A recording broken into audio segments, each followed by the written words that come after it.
چونکہ ہم پہل حدیث کا پروگرام شروع کر رہے ہیں، اس لیے میں چاہتا ہوں کچھ چیزیں حدیث کے تعلق سے جو بنیادی ہیں اور اصولی ہیں وہ علم میں آ جانی چاہیے۔ جہاں تک حدیث کا مسئلہ ہے، حدیث کے لغوی معنی یعنی عربی زبان میں وہ نئے کے بھی ہیں، جدید جس کو بولتے ہیں۔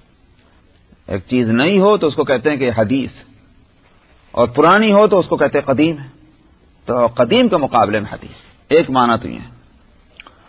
دوسرے معنی حدیث کے آتے ہیں بات کے،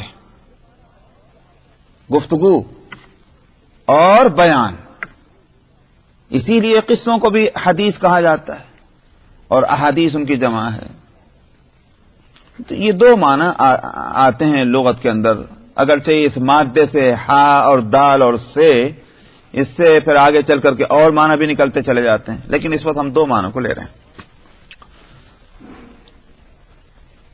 حدیث جو ہمارے سامنے ہے، اس کو حدیث کیوں کہتے ہیں؟ حافظ ابن حجر جو بڑے مشہور محدث اور بخاری کے بڑے مشہور شارح ہیں اور 6 صدی ہجری کے ہیں، انہوں نے اس کی وجہ بتلائی ہے کہ قرآن اللہ کا کلام ہے جو قدیم ہے، اس کے مقابلے میں رسول کے کلام کو حدیث کہا گیا، کیونکہ وہ قدیم نہیں ہے بلکہ وہ یعنی مطلب یہ ہے کہ بعد میں وجود میں آنے والا ہے، اس واسطے قرآن کی نسبت سے اس کو حدیث کہا گیا۔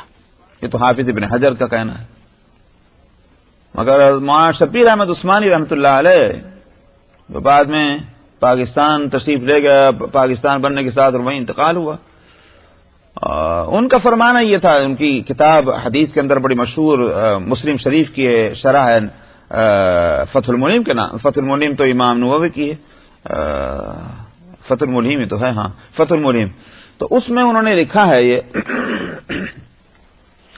کہ حدیث کو حدیث اس لیے کہا جاتا ہے کہ اصل میں نبی کریم صلی اللہ علیہ وسلم کے 3 حال قرآن شریف کے ایک سورت میں بتلائے گئے ہیں، اور ان 3 حالتوں میں اللہ سبحانہ و تعالی نے 3 ہدایتیں دی ہیں، ہر ہدایت اس خاص حالت کے مناسب ہے، اور وہ 3 حالتیں جو بیان کی گئی ہیں نبی کریم صلی اللہ علیہ وسلم کی، وہ سورہ والضحیٰ میں ہیں۔ ایک حالت تو بتلائی گئی وَوَجَدَكَ يَتِيمًا فَآوَىٰ، آپ کو یتیم پایا گیا، یتیم تھے آپ کو ٹھکانہ دیا، یتیم تو بے ٹھکانہ ہوتا، لیکن آپ کو اللہ نے ٹھکانہ دیا ہے، وہ اس تفصیل میں نہیں جاتا، وہ تو سیرت کا واقعہ ہے، وہ آیت آئی تھی جب میں نے بتلا بھی دیا تھا۔ دوسری حالت بتلائی کہ وَوَجَدَكَ عَائِلًا فَأَغْنَىٰ، آپ غریب تھے تو اللہ سبحانہ و تعالی نے غنا عطا فرمایا۔ تیسری حالت یہ کہ وَوَجَدَكَ ضَالًّا فَهَدَىٰ، آپ بے خبر تھے، آپ کی رہنمائی کی۔ تو 3 حالتیں ہیں آپ کی نبی کریم صلی اللہ علیہ وسلم، تو اب 3 ہدایتیں بھی ہیں، اور تینوں ہدایتیں 3 حالتوں کے مناسب ہیں۔ وَوَجَدَكَ ضَالًّا فَهَدَىٰ، آپ کو آپ یتیم تھے، وَوَجَدَكَ يَتِيمًا فَآوَىٰ، آپ یتیم تھے تو آپ کو ٹھکانہ دیا، اس کے مناسب تو ہدایت دی گئی فَأَمَّا الْيَتِيمَ فَلَا تَقْهَرْ، کہ پھر یتیم کے اوپر آپ کی طرف سے کوئی زیادتی نہیں ہونی چاہیے۔ آپ نے یتیمی کا داغ سہا ہے، آپ کو پتا ہے کہ یتیمی کتنی تکلیف دہ ہے، لہذا یتیم کے ساتھ آپ کا معاملہ اچھا ہونا چاہیے، نرمی کا ہونا چاہیے، محبت شفقت کا ہونا چاہیے۔ ایک ہدایت تو ٹھیک آپ کی اس حالت کے مناسب ہے۔ دوسری حالت وَوَجَدَكَ عَائِلًا فَأَغْنَىٰ، آپ غریب تھے تو غنا عطا ہوا ہماری طرف سے، اس کے مناسب ہدایت ہوئی کہ وَأَمَّا السَّائِلَ فَلَا تَنْهَرْ، جب کوئی مانگنے والا آئے تو اس کو جھڑکی مت،